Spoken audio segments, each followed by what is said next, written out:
음성을 내가 들으니 사랑하는 말일세. 우리가 구조된 후에 안지 그 섬은 멜리데라 하더라. 비가 오고 날이 참에 원주민들이 우리에게 특별한 동정을 하여 불을 피워 우리를 다 영접하더라. 바울이 나무 한 묶음을 거두어 불에 넣으니 뜨거움으로 말미암아 독사가 나와 그 손을 물고 있는지라. 원주민들이 이 짐승이 그 손에 매달려 있음을 보고 서로 말하되 진실로 이 사람은 살인한 자로다. 바다에서는 구조를 받았으나 공의가 그를 살지 못하게 함이로다 하더니 바울이 그 짐승을 불에 떨어버림에 조금도 상함이 없더라. 그들은 그가 붙든지 혹은 갑자기 쓰러져 죽을 줄로 기다렸다가 오래 기다려도 그에게 아무 이상이 없음을 보고 돌이켜 생각하여 말하되 그를 신이라 하더라. 이 섬에서 가장 높은 사람 버블리오라 하는 이가 그 근처에 토지가 있는지라. 그가 우리를 영접하여 사흘이나 친절히 머물게 하더니 버블리오의 부친이 열병과 이질에 걸려 누워있거늘 바울이 들어가서 기도하고 그에게 안수하여 낫게 하매 이러므로 섬 가운데 다른 병든 사람들이 와서 고침을 받고 후한 예로 우리를 대접하고 떠날 때에 우리 쓸 것을 배에 실었더라.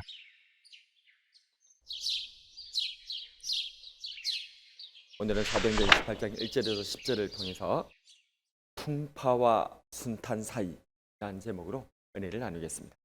로마행 배를 타고 가다가 유라굴로 강풍에漂流했던 바울 선생님 일행은 모든 것을 버리고 간신히 목숨만 부지한 채 이 멜리데 섬에 상륙하게 됩니다. 엎친 데 덮친 격으로 비와 함께 기온이 급격하게 떨어졌지만 원주민들이 특별히 동정하여 불을 피워 맞이해 주었습니다. 하지만 불 피우던 바울 선생님이 이번에는 독사에 물리게 되었고 그러자 원주민들은 이 사람은 진정살인한 자다, 아주 악한 자다, 파렴치한 사람으로 몰아갔던 것이죠. 이후에 또 섬의 추장인 버블리오의 집에 초대를 받았지만 거기서도 마침 버블리오의 부친이 열병과 이질에 걸려 누워 있었기에 질병과 재앙을 불러오는 자로 오해를 받을 수도 있었지만 도리어 바울 선생님의 기도와 안수로 그 병이 낫고 섬의 다른 사람들의 병도 고쳐주어서 구한 대접을 받았다라고 오늘 우리가 읽은 본문이 얘기를 하고 있습니다. 자, 그렇다면 여러분에게 하나 물어보도록 하겠습니다. 지금 사도 바울 선생님의 이 상황은 어떻게 보이십니까? 고난 때문에 불평해할 상황일까요? 아니면 순탄해서 감사할 상황인가요? 희극인 찰리 채플린은 이렇게 말했습니다. 인생은 가까이서 보면 비극이지만 멀리서 보면 희극이다. 다른 사람들의 이야기는 쉽고 우습게 보이는데 막상 내가 살아보면 힘들고 고통스럽다는 말입니다. 우리는 오늘 본문의 바울 선생님의 이야기를 읽을 때 참 바울 선생님 복도 많다. 하나님께서 어째 저렇게 인도해 주시노? 이렇게 생각할 수도 있을 것입니다. 하지만 내가 이런 상황에 놓인다면 그때도 과연 그런 생각이 들까요? 바울 선생님은 동족 유대인에게 복음을 전하고 싶었습니다. 그래서 동족의 환대 속에서 로마의 가이사에게도 땅끝까지 이르도록 복음을 전하고 싶었습니다. 그러나 현실은 그렇지 않았습니다. 자신이 생명보다 사랑했던 동족들은 자신을 죽이려고 하였고 억울하게 죄수의 몸이 되어 로마 행배에 올랐는데 이마저도 그 과정이 얼마나 험악한지 고통과 생명의 위협이 끊이질 않고 있습니다. 아니 막말로 바울 선생님이 지금 자기의 부귀 영화를 위해서 이 고생을 하고 있는 것도 아니지 않습니까? 이처럼 사명의 길은 말 그대로 산 넘어 산, 고비 넘어 고비입니다. 이런 고생스러운 삶을 그는 고린도후서 11장 23절에서 이렇게 말합니다. 내가 수고를 넘치도록 하고 옥에 갇히기도 더 많이 하고 매도 수없이 맞고 여러 번 죽을 뻔하였으니. 그럼에도 불구하고 바울 선생님은 하나님을 영원히 찬송할 하나님으로 고백하고 있습니다. 고린도후서 11장 31절에 주 예수의 아버지 영원히 찬송할 하나님이 나의 거짓말 아니하는 줄을 아시느니라. 아멘.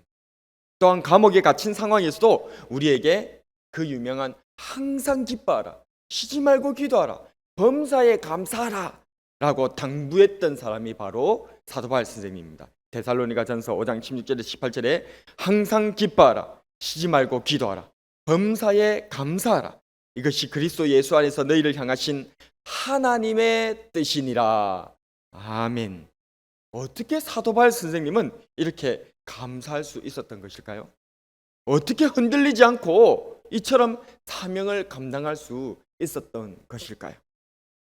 바울 선생님은 자신이 죄인이라는 것, 예수님의 대속의 은혜를 항상 기억하고 있었기 때문입니다.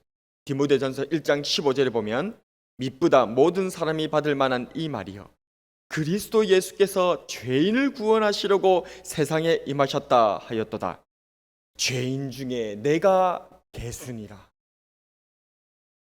또한 바울 선생님은 예수님의 십자가 흔적을 가지고 있었습니다.